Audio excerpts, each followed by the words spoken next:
तो दोस्तों, जैसा कि आप जानते हैं कि हम स्वामी देवकीनंदन के द्वारा सुनाई गई कलयुग की एक झूठी कहानी का एनालिसिस कर रहे हैं। इसमें हम ये जानने की कोशिश करते हैं कि कितना सच है और कितना झूठ। ये इस वीडियो का पार्ट 3 है। इससे पहले के पार्ट आपने अगर नहीं देखे हैं तो आप हमारे चैनल पर विजिट करके देख सकते हैं। तो चलिए शुरू करते हैं। बोलो राधे राधे। भगवान ने 2 रोटी खाई और 2 रोटी धन्ना ने खाई। उसी में से यह है प्रेम भगवान का। हाँ, ये प्रेम है।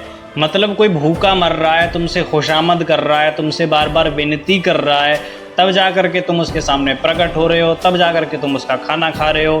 फिर जब तुम खाना खाने के लिए आ रहे हो तो तुम इतने अंधे हो जा रहे हो कि तुम्हें दिखाई नहीं दे रहा कि सामने वाला इंसान भूखा बैठा है, उसकी भी ज़रूरत है, उसके भी पेट में भूख लगती है। तो अब भी तुम्हें समझ में नहीं आ रहा। फिर उसे तुमसे फिर कहना पड़ रहा है कि भाई कम खाओ, मुझे भी खाना है, तब जा करके वो कम खा रहा है। ये प्रेम है भगवान का। भक्तों का प्रेम भगवान के प्रति। अब ऐसे ही कुछ दिन चलते रहे, बीच में जाके काशी में आए, वो दीक्षा भी ले ली भगवान की, भगवान के कहने से। एक दिन वही त्रिलोचन पंडित जी आए, तो तब तक धन्ना भगत 14-15 साल के हो गए थे, हष्ट पुष्ट हो गए थे। तो एक दिन धन्ना भगत से जब मिले वो, तो उन्होंने कहा, अरे वाह धन्ना, वाह भाई, बड़े अच्छे हो गए, अब तो बड़े तिलक विलक लगा लिए तुमने। बोले गुरुजी की दीक्षा ले ली है तो इसलिए अब सब बड़ी कृपा है भगवान की। बोले अच्छा एक बात बता, वो ठाकुर जी कहाँ हैं जो हमने दिए थे तुम्हें? बोले ठाकुर जी घर में थोड़ी बैठे हैं। तो बोले ठाकुर जी तो गैया चरावे गए।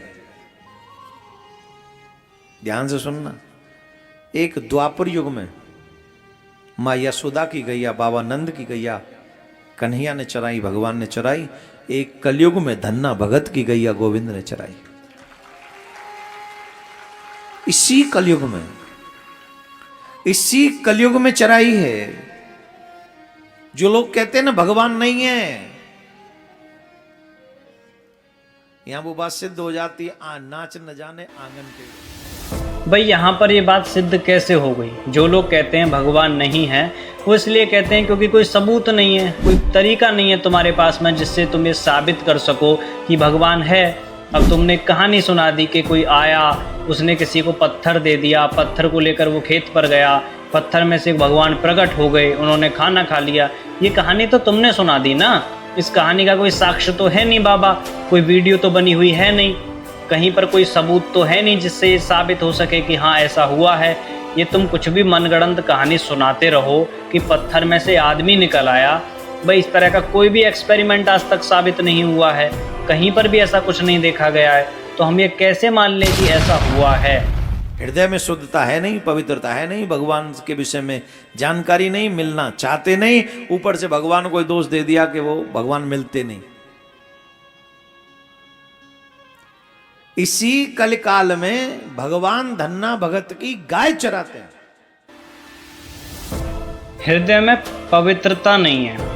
पवित्रता क्या होती है भाई? पवित्रता का मतलब है साफ सफाई। अगर शरीर की बात करें तो शरीर की सफाई, और अगर मन की बात करें तो मन में अच्छे विचार, मतलब बुरे विचार नहीं होने चाहिए।